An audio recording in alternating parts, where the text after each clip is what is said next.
সুপ্রিয় দর্শক, আজকে কিন্তু আবারও ভূমিকম্প হলো। আমরা যেটি জানতে পেরেছি যে আজকে সকাল ৬টা ২৬ মিনিটে কিন্তু রাজধানী ঢাকাসহ দেশের বিভিন্ন জায়গায় ভূমিকম্প অনুভূত হয়েছে এবং অনেকে সেটি খুব ভালোভাবে টের পেয়েছেন। যেটি বেশ কয়েকদিন ধরে আমরা শুনতে পাচ্ছি, একটি কথা কিন্তু উঠছে বা ছড়াচ্ছে যে ৫ তারিখ থেকে ৮ তারিখ পর্যন্ত বাংলাদেশে ভয়াবহ ধরনের বা বড় ধরনের ভূমিকম্প অনুভূত হতে পারে।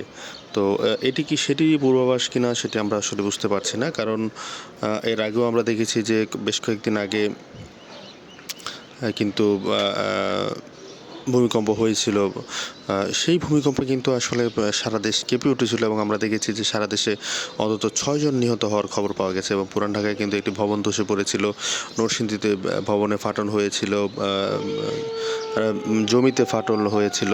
তো সেই বিষয়গুলো সামনে রেখে কিন্তু এখনও আসলে আতঙ্ক কিন্তু আসলে কোনোভাবে পিছু ছাড়ছে না। মানুষ কিন্তু ভূমিকম্প নিয়ে যথেষ্ট আতঙ্কে রয়েছে। তো আজকে সকালে যে ভূমিকম্পটি অনুভূত হয়েছে সেটির মাত্রা আমরা এখনও জানতে পারিনি। তবে যেটি জানতে পেরেছি যে আজকে সকাল ৬টা ২৬ মিনিটে সারা দেশেই ভূমিকম্প অনুভূত হয়েছে এবং অনেকেই কিন্তু সেই ভূমিকম্প টের পেয়েছেন এবং ভালোভাবেই টের পেয়েছেন। তো বাকিটা আসলে আল্লাহ ভরসা। আমরা জানি না ভবিষ্যতে কী হয়, বাংলাদেশে বড় ধরনের কোনো ভূমিকম্প আঘাত হানবে কি না। কারণ এই ছোটো ছোটো ভূমিকম্পগুলো আসলে বড় বড় ভূমিকম্পেরই ইঙ্গিত দেয়, এরকমটি আসলে বিশেষজ্ঞরা বলছেন।